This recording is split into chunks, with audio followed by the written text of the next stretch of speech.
सर्वमङ्गलस्वरूपिणे देवी दुर्गाम्बिकायै मङ्गलम्। मङ्गलम् कनकाम्बरधरे मङ्गलम् विजयाचलवासिने।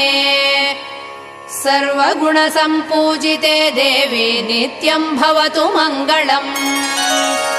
वरदाभयहस्ते भवानी निखिलेश्वरी। बाला त्रिपुरसुन्दरी देवी नित्यम् भवतु मङ्गलम्। शुभमङ्गलदायिनी शिवे सौभाग्यदायिने। इन्द्रकीलाद्रिनिवासिने तुभ्यम् देव्यस्तु मङ्गलम्। कृष्णातीरनिवासिने गौरी कोमलस्वरूपे। कमनीयकरे देवी तुभ्यम् देव्यस्तु मङ्गलम्। कृष्णातीरनिवासिने